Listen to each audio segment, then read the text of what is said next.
I cannot personally get in that position to know how they feel, but my heart does go out to, my prayers go for comfort and just to know that they've been touched. I was watching the news last night, and the story about the 11-year-old Rodney Dickens, I was in tears. And there's a magic there, it touches you. But it touched me personally that, again, when you get hit, we both knew what it was, and we both knew we had to get out of there. And we're looking at a picture of you right after that attack. David, do you feel lucky? I do feel lucky, and it's funny that you asked that question, because I was just about to tell you when you were asking whether or not we shared the same emotions with the previous guest. Carl and I are the lucky ones. We escaped that day with our life. It was hell there for a couple of minutes getting out of the Pentagon, but the bottom line is we escaped with our lives. And I hope you'll understand when Carl and I want to express our concern for all of those people who still have loved ones buried in the rubble, both in the Pentagon and in New York. And our prayers are with those people, and of course our support and our concern are with those rescue workers and all of the hundreds of thousands of volunteers who are just coming to the site and seeing whatever they can do. Because their brother died a few feet from you. Indeed, he did. I haven't reached the anger point yet, to tell you the truth. I walked out of that Pentagon, and for the last couple of days, you go through every emotion there is, but I just haven't hit the anger emotion yet. Frankly, I'm still just in a peaceful state. Carl, are you back at work?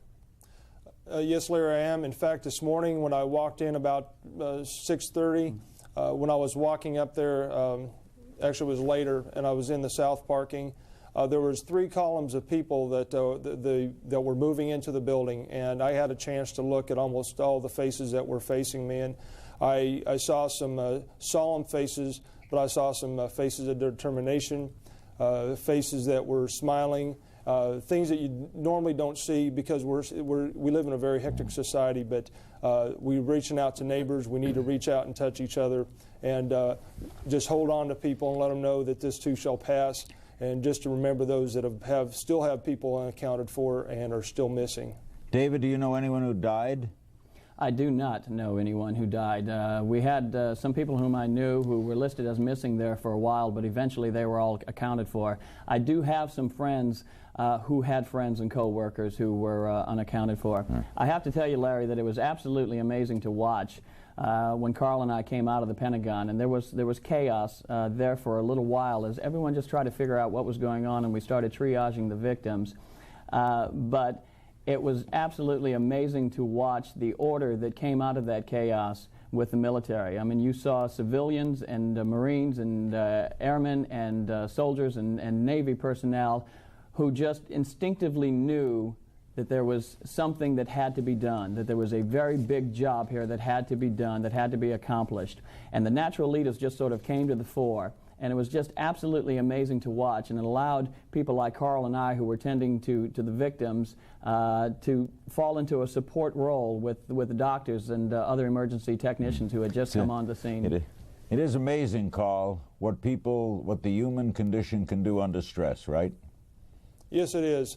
Walking back to Dave's apartment, we walked about 6 miles, and we were just running on adrenaline. And as we were walking back, there was a point where we looked up, and on a building was the United States flag. It had not been at half-mast or half-staff. It was still flying high and free. And we said, that's what it's about. Our American resolve, the leadership we saw on the ground. We saw Secretary of Defense Rumfield on the grounds, and we looked up, and we were busy, but we knew that he was doing his assessment, and he was looking there to see, touching people, getting involved, so he could say, hey, this is the situation's under control. Thank you both very much. David Thale and Carl Mencken, employees of Army Public Affairs, civilians at the Pentagon. Now to the security angle. By the way, if I would remind you again, Larry King Live will be with you every night, including Saturday and Sunday, as long as this takes. We now welcome James Woolsey. He is in our bureau in Washington, the former director of the CIA. He was the director from '93 through '95. And a return visit in Los Angeles with Brian Jenkins, terrorism expert, consultant to governments and private sector. James, was this a failure of your former agency? Well, it was a failure of the whole U.S. government in a sense, because although we, both the Foreign Intelligence and the FBI, did a good job of stopping these terrorist incidents that were cooking up around the time of Y2K a year and a half ago, anything like this that gets through, it's a failure of the CIA in detecting things that it might have been able to detect abroad, and it's a failure for the FBI in not having picked up things like terrorist cells in Boston, or the wrong people taking airline pilots training and the like. The system failed, clearly. Brian, should we still be concerned? We certainly should be concerned. I mean, we have a demonstration here where these people, perhaps 40, perhaps 50, were in this country up to 14, 15 months before, planning this operation, managing to do so without discovery. And therefore, that must lead us to the conclusion that potentially, this is not a prediction, but potentially, there are still cells somewhere in the world, perhaps somewhere in the United States, that are, as we speak, planning further terrorist attacks. Isn't the problem, James, well-armed, well-financed terrorists, whether they be bin Laden or others, have the edge? They know what they're going to do, and in some cases are willing to die for what they're going to do. That's a tough enemy. They have a substantial edge in an open society such as ours, and that's, of course, a big part of the problem, is that we have to fight them without losing our civil liberties. And they have a substantial edge once they get into the country, and can take advantage of all the freedom of movement and anonymity and all the rest that Americans crave as part of our freedoms. We are a very lucrative target in many ways for terrorists. Now, Brian, is this twofold now? Is it prevention and get those who did it? I think we have several things that we have to address. First of all, we have to address the immediate needs of the investigation, not only an investigation of who actually participated in the attack on September 11th, but any other cells that may be out there planning further attacks. That's a vital thing to do. Second, we have to ensure that we use this occasion to conduct a wholesale review of the security measures in effect at commercial aviation, in other places, in order not to permit this kind of a thing to occur again, while realistically understanding that we cannot prevent every terrorist attack. Number three, we have to certainly do whatever we can to bring those who are responsible for this to justice, whether in this country, where they will face our criminal justice system, if there are survivors to this thing, and abroad, whatever we need to do to reckon with them. And then finally, we have to demonstrate that this type of attack on the United States will not be productive, will not be tolerated. Do we, somewhere along the line here, James, in your opinion, have to give up some of those civil liberties? I certainly hope not. What we may have to give up is some time and some convenience. Air travel is certainly going to be a lot slower than it has been in the past, and perhaps more expensive. Congress today, the Minority Leader, Congressman Gephardt, said they were, of the House, said they were discussing the details of what types of national identification cards Americans should carry. We have always balked at that sort of thing that many other countries do before because of our concern about big government and the like. Some of those types of steps may be ones that are going to have to be taken. What we very much hope, of course, is that none of the fundamental rights are curtailed, and we have to keep that from happening. And Larry, let me add one point. You know, in the aftermath of Pearl Harbor, the United States did a terrible thing. It locked up the Nisei, the Japanese Americans. And the three men who were probably most responsible for that were Franklin Delano Roosevelt, Earl Warren, who was then running for governor of California, who was Attorney General, and Hugo Black, who was the Supreme Court Justice who wrote the decision that upheld the actions of putting the Nisei in the concentration camps. Probably the three greatest names in liberalism and civil liberties in 20th century America. So even people who care a lot about civil liberties can do awful things when the country gets scared, and we need to be cautious about that. An important reminder. We're short on time, but Brian, are you pessimistic short term? I wouldn't say pessimistic or optimistic. I would say realistic. We are about to enter a very perilous period. We've gone through a terrible tragedy.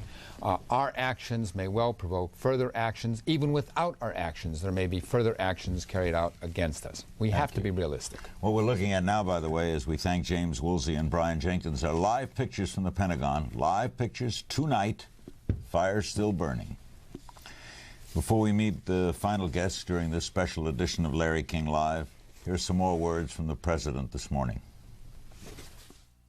I think about the families, the children.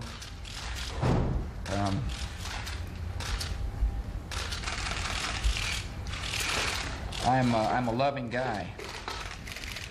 And I'm also someone, however, who's got a job to do.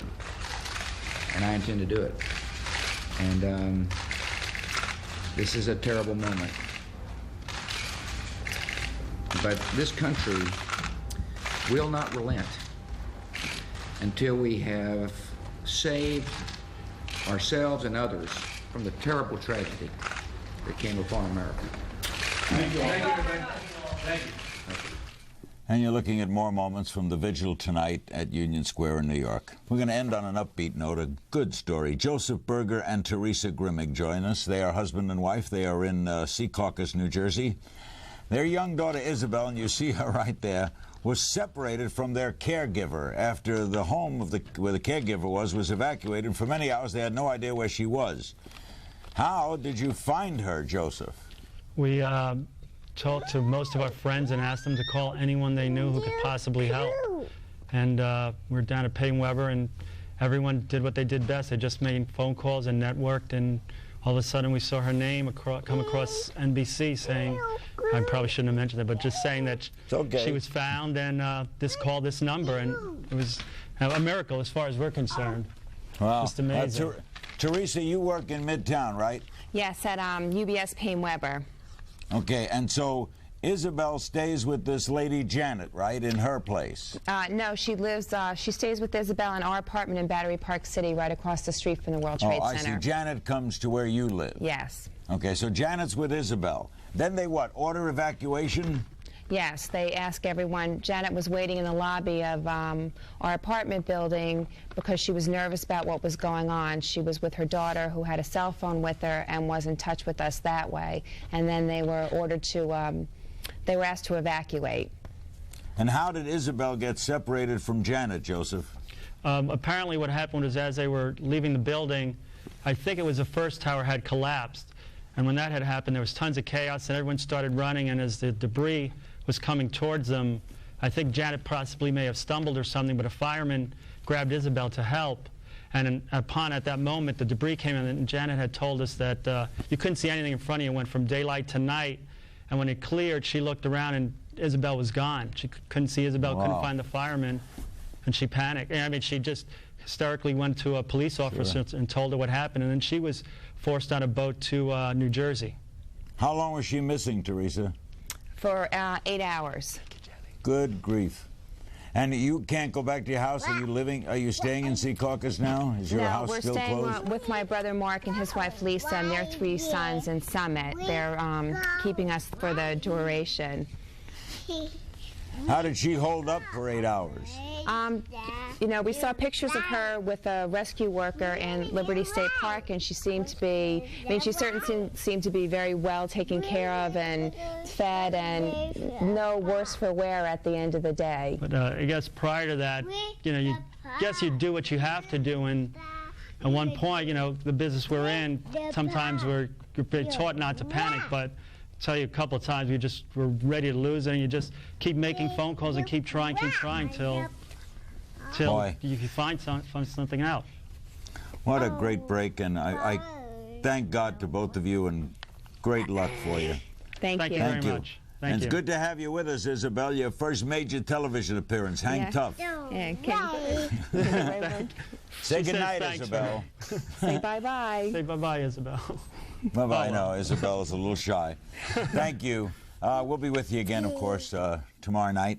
And stay tuned for a CNN special report anchored by Aaron Brown, the newest and one of the fine members of our CNN team here. As we leave you, here are shots of the Pentagon right now portions of the Pentagon still burning.